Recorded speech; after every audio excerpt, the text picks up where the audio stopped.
अस्सलाम वालेकुम student, doctor Tahmina नज़ीर है। आज हम फार्माकोलॉजी का नेक्स्ट चैप्टर स्टार्ट करते हैं, जिसमें हम पढ़ेंगे एंटी कन्वल्जेंट ड्रग। अब एंटी कन्वल्जेंट ड्रग को हम एंटी एपिलेप्टिक ड्रग भी बोलते हैं।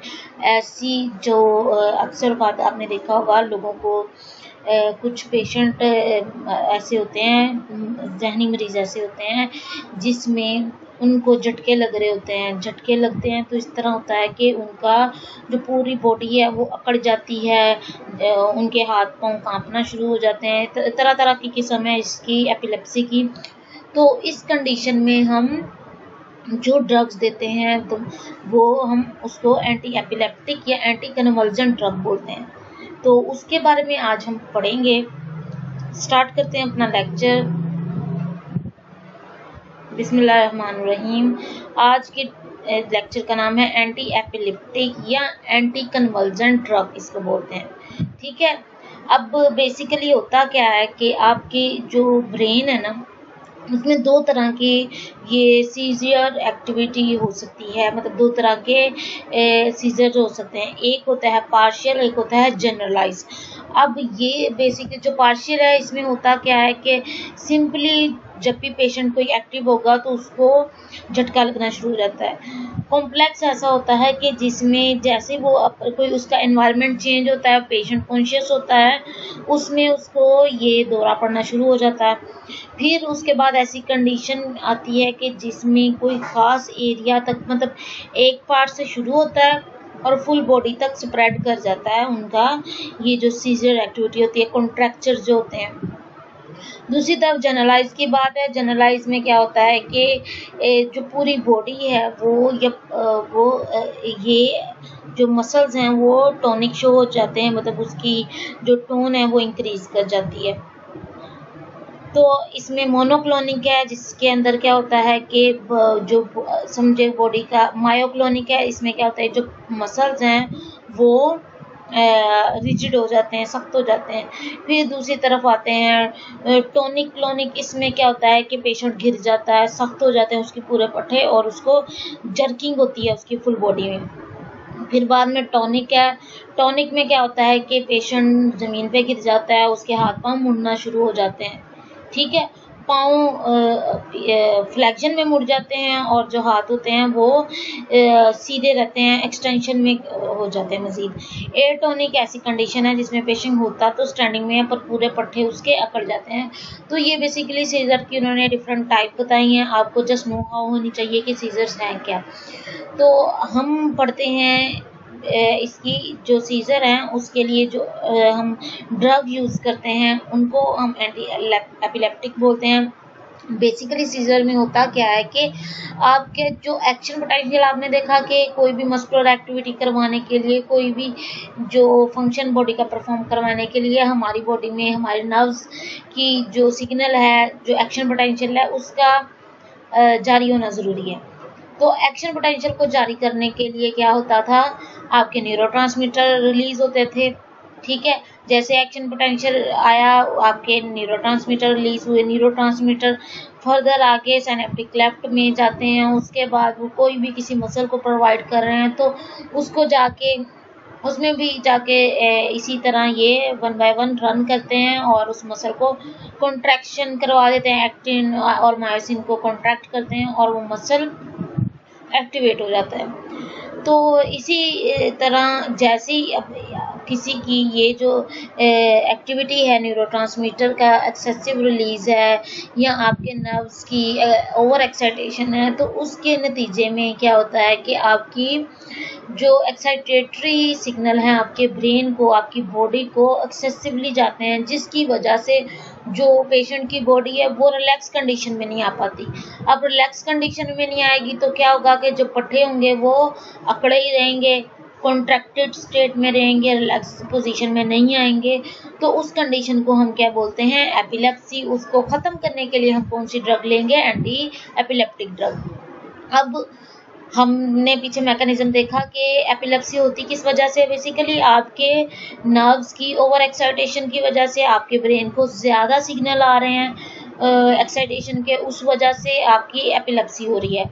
अब उसको ख़त्म करने के लिए हमें क्या करना है, कोई ऐसी ड्रग इन्वेंट करनी है, ऐसी ड्रग उनको प्रिस्क्राइब करनी है जिसमें हम क्या करेंगे कि ब्रेन की एक्टिविटी को डिक्रीज़ कर देंगे, न्यूरोट्रांसमीटर की रिलीज़ को कम कर देंगे, हम जो नर्व में एक्शन पोटेंशियल जारी है उसको कम कर देंगे। तो ऐसी जो ड्रग है उसको हम एंटी एपिलेप्टिक ड्रग है कहते हैं। अब बेसिकली होते क्या हैं, 3 मैकेनिज्म इसमें एक्टिवेट होते हैं जो आपकी ब्रेन की एक्टिविटी को डिक्रीज करेंगे। सबसे पहले आता है इन्हांसमेंट ऑफ गाबा एक्शन। ठीक है, अब जो आपका गाबा प्रोटीन्स होती हैं उनका काम इनहिबिटरी होता है। इनहिबिटरी किस तरह होता है कि ये आपके ब्रेन में कोई भी सिग्नल जाएगा, जैसे वो गाबा रिसेप्टर्स आपके ब्रेन के अंदर मौजूद होते हैं। गाबा जो ये एंजाइम है ये आपके ब्रेन से ही रिलीज होके जब उसमें रिसेप्टर के साथ अटैच होगा तो क्या करेगा, इनहिबिटरी एक्शन परफॉर्म करेगा, आपकी ओवरऑल जो सिग्नल है उसको कम करके इनहिबिटरी एक्शन परफॉर्म करके आपको फुल बॉडी को रिलैक्स कर देगा। गाबा बेसिकली एक गैमा अमाइनोब्यूटारिक एसिड होता है जो कि आपके ब्रेन से रिलीज हो रहा होता है। इसकी फर्दर क्लासेस हैं, क्लासेस ए, क्लास गाबा ए, गाबा बी।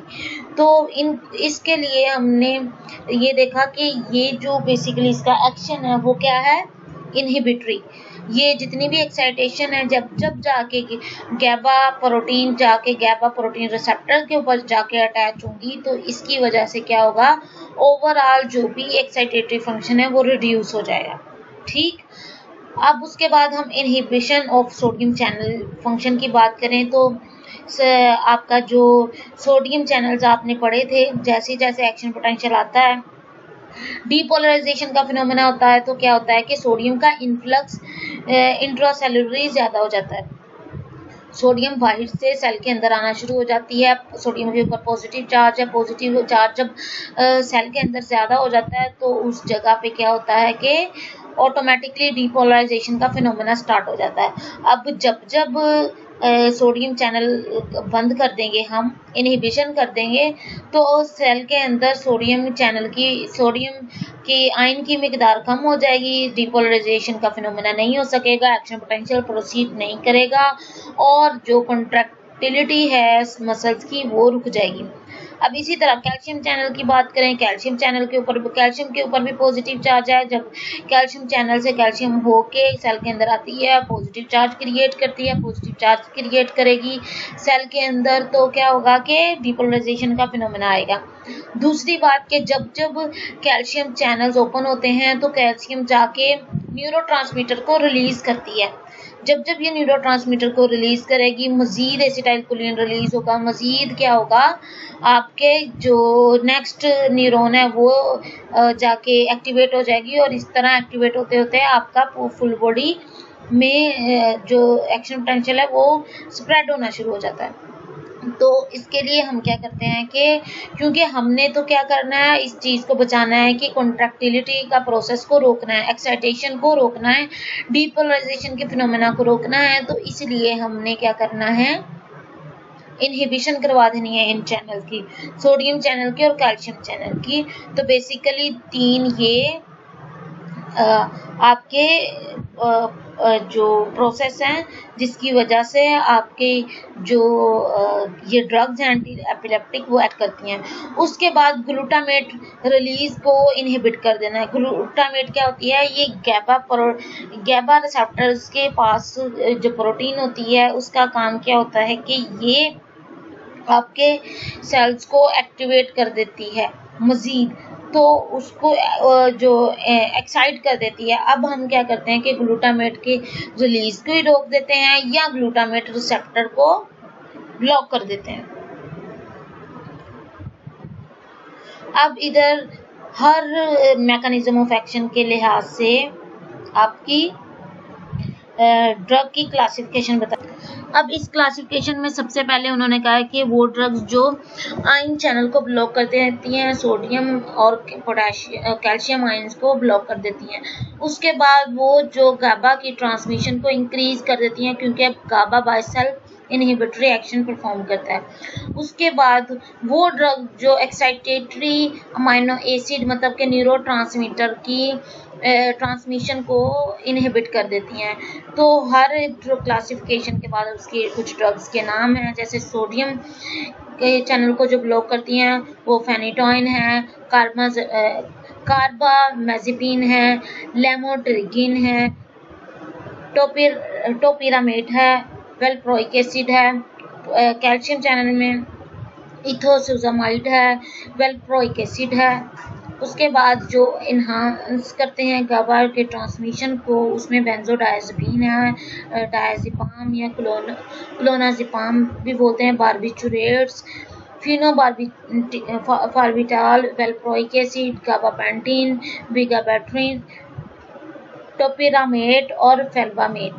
अब इसमें टोपिरामेट और जो फेल्बामेट है वो बेसिकली क्या करती हैं कि जो एक्साइटेटरी अमाइनो एसिड के ट्रांसमीटर्स उसकी ट्रांसमिशन को इनहिबिट कर देती हैं। अब इधर जो सबसे इम्पोर्टेंट है उसका फेनिटोइन और कार्बामेज़ेपिन, फेल्बामेट, लेमोट्रिगिन, वेलप्रोइक एसिड, इन सब का क्या मैकेनिज्म ऑफ एक्शन है कि ये जो सोडियम के वोल्टेज डिपेंडेंट चैनल्स हैं, उसको वोल्टेज डिपेंडेंट चैनल्स का मतलब ये है कि ज़्यादा कंसंट्रेशन से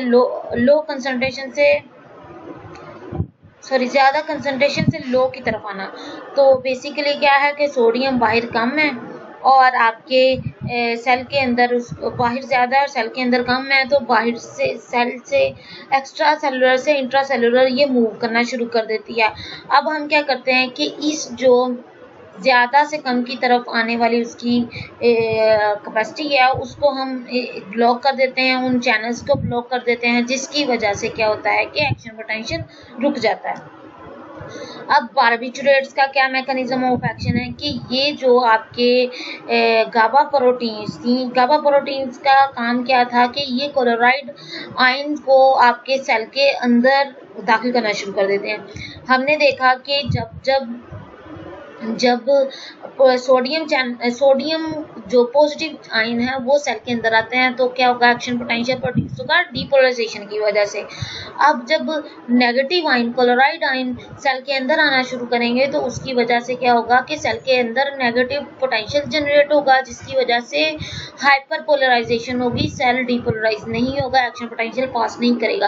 अब बार्बिचुरेट्स क्या करते हैं कि गाबा प्रोटीन्स को एक्टिवेट कर देते हैं, गाबा मीडिएटेड रिसेप्टर को एक्टिवेट कर देंगे। अब ये जैसे ही रिसेप्टर एक्टिवेट होंगे तो आपके जो सेल के आउट सेल के अंदर मतलब ECF में जो क्लोराइड मौजूद है वो सेल के अंदर आना शुरू कर देगा। जब सेल के अंदर आएगा तो सेल के अंदर नेगेटिव एनवायरनमेंट क्रिएट होगा क्लोराइड आयन की वजह से, और आपके जो नेगेटिव एनवायरनमेंट है उसकी वजह से सेल डीपोलराइज नहीं हो सकेगा, हाइपरपोलराइज रहेगा, एक्शन पोटेंशियल पास नहीं करेगा, जिसकी वजह से जो एपिलेप्टिक का बेसिक काज है उसको हम ख़त्म कर सकते हैं।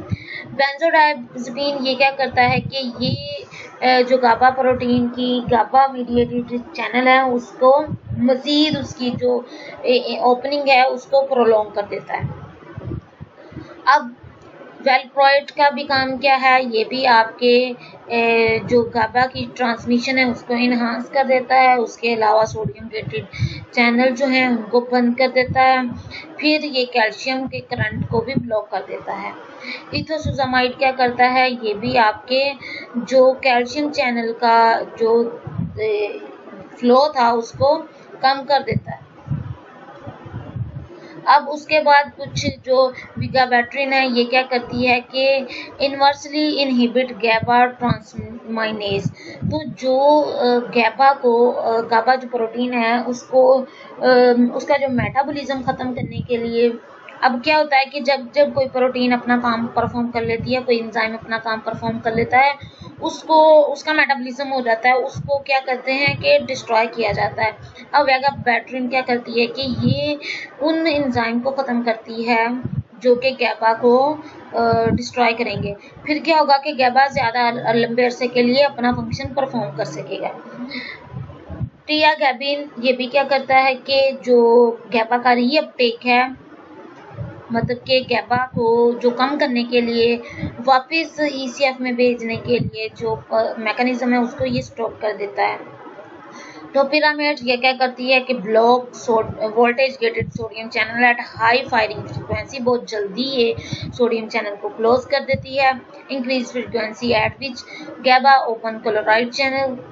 फिर इस तरह क्या होता है कि ये गैबा को मोटिवेट करती है, इंक्रीज करती है, जिसकी वजह से क्लोराइड चैनल ओपन होते हैं और नेगेटिविटी सेल के अंदर क्रिएट हो जाती है। उसके अलावा जो क्लोराइड चैनल्स को ओपन रखते हैं ग्लूटामेट, उसके एक्शन को ये एंटागोनाइज करती है।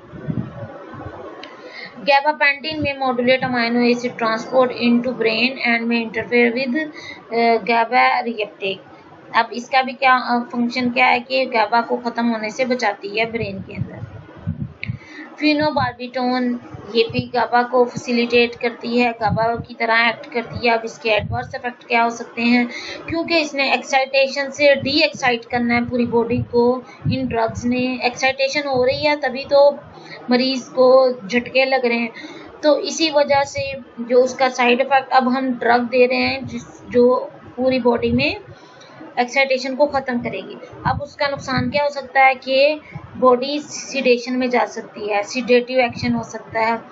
पेशेंट का बिहेवियर, उसकी लर्निंग कैपेसिटी लो हो जाती है। उसके अलावा बच्चे हैं उसमें हाइपर एक्टिविटी हो सकती है, मेंटल कन्फ्यूजन हो सकती है, कुछ एलर्जिक रिएक्शन रैशेज हो सकते हैं, मेगाब्लास्टिक एनीमिया हो सकता है, ओस्टियोमेलासिया ऑन प्रोलॉन्ग यूज पर बच्चों को कैल्शियम की डेफिशिएंसी हो सकती है, क्योंकि हम कैल्शियम चैनल को ब्लॉक कर रहे हैं मेडिकेशन में। Uses and indication generalized tonic-clonic simple partial and complex partial seizure। अब इन सब में ये ड्रग्स यूज हो रही हैं। इसकी डोज कितनी है, 60 mg देते हैं per day, 3 doses per day देते हैं, ठीक है। Status epilepticus may be injected IM, IV, but response is slow to develop, not effective in absence seizure, ठीक है। तो ये एब्सेंस सीजर की कंडीशन में इफेक्टिव नहीं होते। फेनिटोइन ये क्या करता है कि बहुत कॉमनली यूज होता है। ये आपके जो सोडियम चैनल की इनएक्टिवेटेड स्टेट है उसको जारी रखता है, प्रोलॉन्ग करता है, जिसकी वजह से सोडियम चैनल लंबे अरसे के लिए इनएक्टिवेट हो जाता है। अब इसकी फार्माकोकाइनेटिक्स ओवरऑल सब ड्रग्स की बात करें तो कुछ IV भी देते हैं, IM भी देते हैं। ये ओवरऑल आपके ड्रग के ऊपर कि किस तरह ड्रग बनाई गई है उस पर डिपेंड करता है। ये जो ड्रग्स हैं ये प्लाज्मा प्रोटीन के साथ अटैच हो जाती हैं। इसका जो काइनेटिक्स चेंजेस है वो फर्स्ट ऑर्डर से 0 ऑर्डर की तरफ होती हैं। उसके अलावा ये अपना एक्शन 12 से 24 घंटे में आहिस्ता आहिस्ता शो करती हैं। एडवर्स इफेक्ट में आपके गम्स स्वेल अप कर जाते हैं, बड़े फूल जाते हैं, हाइपरट्रोफी हो जाती है, हीरोसूटिज्म, हेयर ग्रोथ हो सकती है, हेयर फॉल हो सकता है, hyper sensitive reaction, megaloblastic anaemia, osteomalacia, hyperglycaemia, foetal hydantoin syndrome, जिसमें क्या होता है कि बेसिकली पेशेंट का जो फेलेंजीज है वो चेंज हो जाती हैं, क्लेफ्ट पैलेट होता है, हेयर लिप होते हैं, मतलब खरगोश की तरह के उनके लिप्स होंगे, माइक्रोसेफेली हो सकती है, ऐसे पेशेंट को सर छोटा होगा। उसके अलावा अगर हाई लेवल प्लाज्मा के अंदर एंटीलेप्टिक ड्रग्स की कंसंट्रेशन इंक्रीज कर जाए तो ये आपके दिमाग पे असरात किस तरह डालती है कि पेशेंट को चलने में मसला होगा, एटैक्सिया हो सकता है, चक्कर आएंगे, वर्टाइगो, डिप्लोपिया डबल, एक चीज़ 2 बार नजर आएगी, निस्टैग्मस, आंखें पुतली की तरह ऐसे घूमेंगी आंख, उसके अलावा ड्राउजीनेस हो सकती है, behaviour alteration, mental confusion, hallucination, तो ये साइकोलॉजिकल डिसऑर्डर हो सकते हैं। जीआईडी के ऊपर इसका एडवर्स इफेक्ट क्या है कि एपिगैस्ट्रिक पेन, नोजिया, वॉमिटिंग, ठीक है, जैसे वो ड्रग लेगा उसके बाद अगर हम खाने के साथ इस ड्रग को लें तो इसका एडवर्स इफेक्ट कम होता है। आपके हार्ट के ऊपर ये किस तरह एक्ट करती है कि बीपी डाउन हो जाएगा, हाइपोटेंशन हो जाएगी और अरिथमियास। अब इसका यूज़ क्या है कि हम इन ड्रग्स को टॉनिक, क्लोनिक, सिंपल और कॉम्प्लेक्स जो सीजर हैं उसमें हम यूज़ करते हैं। एब्सेंट सीजर में इसका कोई इफेक्ट नहीं है। 100 mg पर डे के लिहाज से हम इसको 2 डोजेज की पर डे लेते हैं। मैक्सिमम हम इसको 400 mg पर डे के लिहाज से यूज़ कर सकते हैं। स्टेटस एपिलेप्टिकस में हम इसका IV स्लो फॉर्म में इंजेक्ट करते हैं पेशेंट में। ट्राइजेमिनल न्यूरल्जिया जिसमें ट्राइजेमिनल नर्व का पैरालिसिस हो जाता है, इस कंडीशन में हम कार्बामेज़ेपिन देते हैं। अब कार्बामेज़ेपिन के क्या साइड इफेक्ट हैं, सेम उसी तरह sedation, dizziness, vertigo, diplopia, ataxia, vomiting, diarrhoea, acute intoxication, coma हो सकता है, कन्वर्जन हो सकते हैं, कार्डियोवास्कुलर कोलैप्स हो सकता है, hyper sensitivity reaction, rashes, photo sensitivity, hepatitis. उसके अलावा जो वाटर ADH पे ऊपर इफेक्ट आएगा, वाटर रिटेंशन होगी जिसकी वजह से एडिमा हो सकता है, टेराटोजेनिक इफेक्ट हो सकते हैं। कुछ जो यूजेस हैं उसमें क्या होता है कि हम इसको CPS में मींस कम्प्लेक्स पार्शियल सीजर में हम इसको यूज़ कर सकते हैं। First choice drug with phenytoin for GTC and SPS। तो GTC मतलब जनरलाइज्ड टॉनिक क्लोनिक सीजर्स होते हैं। SPS सिंपल पार्शियल सीजर जो हैं उसमें हम इसको देते हैं। ट्राइजेमिनल जो नर्व्स अगर पैरालाइज हो गई हैं तब हम इसको दे सकते हैं। Manic depressive illness and acute mania as an alternative to lithium, तो ऐसी कंडीशन में भी हम दे सकते हैं। इथोसिज़ामाइड इसमें क्या करता है कि ये कैल्शियम के करंट को, कैल्शियम के इन्फ्लक्स को रोकता है जिसकी वजह से हाइपरपोलराइजेशन की स्टेट रहती है, डिपोलराइजेशन नहीं हो पाती। एडवर्स इफेक्ट इसके बताए हुए हैं कि जीआईटी डिस्टर्ब हो सकती है, tiredness, mood changes, agitation, headache, drowsiness और इनएबिलिटी टू कंसंट्रेट, मतलब तवज्जो नहीं दे पाता है। इसका यूज़ हम एब्सेंट सीजर में करते हैं, ठीक है, जैसे बाकी जो ड्रग है वो हम एब्सेंट सीजर में यूज़ नहीं कर सकते, तो इथोसिज़ामाइड को हम एब्सेंट सीजर में यूज़ करते हैं। वेलप्रोइक एसिड इसका मल्टीपल मैकेनिज्म ऑफ एक्शन है, तो इसमें क्या आता है, सोडियम चैनल का ब्लॉक आ जाता है, कैल्शियम चैनल का ब्लॉक आ जाता है। उसके अलावा ये गैबा जो रिसेप्टर्स हैं उसको इन्हांस करती है। अगर इसके यूज़ देखें तो ये हम एब्सेंट सीजर में यूज़ कर सकते हैं। उसके अलावा जनरल, सिंपल और कम्प्लेक्स जो सीजर हैं उसके अंदर इसको अल्टरनेटिव के तौर पे यूज़ किया जाता है। मायोक्लोनिक एट्रोनिक सीजर्स में भी हम इसको यूज़ कर सकते हैं। अगर इसके एडवर्स इफेक्ट की बात करें तो ये इसके एडवर्स इफेक्ट हैं, anorexia, vomiting, loose motion, heartburn, drowsiness, ataxia, tremor, alopecia मतलब सर गंजा हो जाता है, बाल खत्म हो जाते हैं बॉडी से, curling of hair, increase bleeding tendency, fulminant hepatitis, pancreatitis, lamotrigine. इसमें क्या होता है कि आपके जो सोडियम चैनल्स हैं वो ब्लॉक कर दिए जाते हैं, कैल्शियम और इसी तरह जो कैल्शियम चैनल है वो भी ब्लॉक हो जाते हैं। उसके बाद इसके यूजेस और एडवर्स इफेक्ट बताए हैं। गाबापेंटिन बहुत इंपॉर्टेंट है इसका, ये भी क्या करती है कि ये गैबा के जो रिलीज है उसको ब्रेन में इंक्रीज करती है, जिसकी वजह से क्या होता है कि ये जो गैबा 2 भी होता है उसके ऊपर जाके एक्ट कर देती है, सीजर को कंट्रोल करती है। इसको हम सिंपल और कम्प्लेक्स दोनों एपिलेप्टिक सीजर में हम इसको इस्तेमाल कर सकते हैं। विगाबैट्रिन ये भी क्या करती है कि जो गैबा एंजाइम को ख़त्म करने के लिए एंजाइम आया था ट्रांसामाइनेज, उसको ये इनहिबिट कर देती है। क्लियागैबिन ये क्या करती है कि ये भी एक एंटी कन्वर्जेंट है, ये आपके गैबा जो रिसेप्टर्स हैं उसको मोटिवेट कर देती है। तो ये ओवरऑल समरी है कि कौन कौन सी डिजीज में कौन कौन सी ड्रग यूज हुई है। तो इस समरी को आप देख के ओवरऑल व्यू ले सकते हैं। अब देखें, मैं एक ड्रग का बता देती हूँ। अब कार्बामाज़ेपिन है, इसका थेराप्यूटिक रेंज इसकी बताई है, कितना इसको पर डे के लिहाज से हम यूज़ कर सकते हैं 400 से 1600 तक। इसका साइड इफ़ेक्ट क्या है? डिप्लोपिया, फटीग और हाइपर न्यूट्रीमिया, सोडियम की कमी हो जाती है, हाइपोन्यूट्रीमिया। साइड इफ़ेक्ट में और क्या आ सकता है? मूड स्टेबलाइज़र है। अब दूसरे इश्यूज क्या आ सकते हैं कि एंजाइम को इंड्यूस करवाता है। ठीक है, अब इस तरह इन सब के आप एक नज़र से ये सारे जो साइड इफ़ेक्ट हैं और इसकी जो रेंजेस हैं वो देख लीजिएगा। उम्मीद करती हूँ बहुत आसान सा, बेसिकली आपको बस मैकेनिज्म ऑफ एक्शन देखना है, फिर ये देखना है कि मैकेनिज्म ऑफ एक्शन के अंडर कौन कौन सी ड्रग है उनके नाम याद कर लेने हैं, क्योंकि जैसे ही आप ड्रग के नाम याद करेंगे मैकेनिज्म ऑफ एक्शन आपको ऑलरेडी पता है, तो आपके लिए बड़ी आसानी रह जाएगी इसको याद करने में। तो उम्मीद करती हूँ आपको समझ आ चुका होगा। Thank you so much. अल्लाह हाफिज़।